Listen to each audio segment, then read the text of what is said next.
He was a military genius, a fearless leader, and a man whose name echoes through history. But in the end, he died alone, exiled on a distant island. This is the extraordinary and tragic story of Napoleon Bonaparte, born in 1769 on the island of Corsica. Napoleon grew up in a noble but modest family. From a young age, he displayed an unmatched intelligence and a deep passion for military strategy.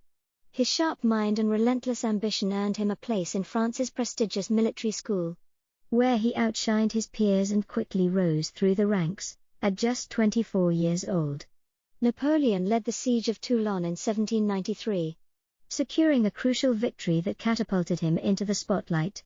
The French government took notice. He was no longer just a promising soldier but a rising legend in the making. By 1804, Napoleon had reached the pinnacle of power. In a historic and defiant move, he crowned himself Emperor of France, declaring that his authority came from no one but himself.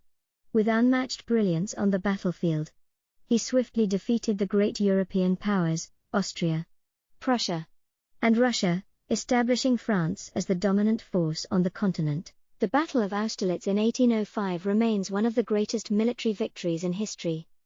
Outnumbered and facing two massive armies, Napoleon executed a flawless strategy, turning the tide and cementing his reputation as an unstoppable commander.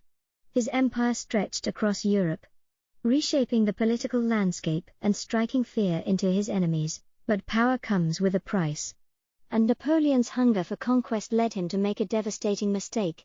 In 1812, he launched an ambitious invasion of Russia, expecting a swift victory. Instead, he faced a nightmare. The brutal Russian winter and fierce resistance decimated his army. Out of 600,000 troops, only a fraction returned. It was a catastrophe from which he would never fully recover. A year later, in 1813, the combined forces of Europe united against him. At the Battle of Leipzig, he suffered a crushing defeat, forcing him to abdicate the throne.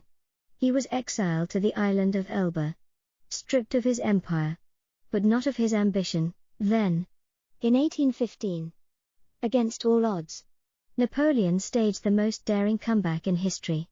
He escaped from Elba, returned to France, and within days, he had reclaimed his throne.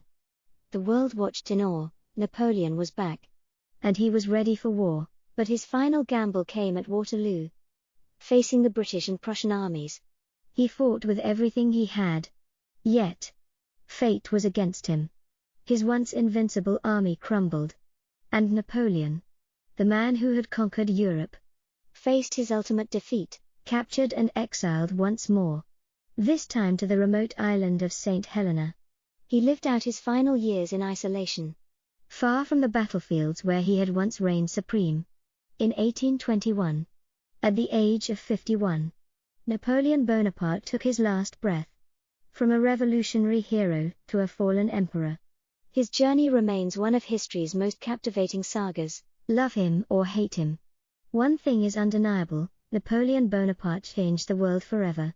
But what do you think? Was he a brilliant leader or a ruthless conqueror? Comment below and let us know.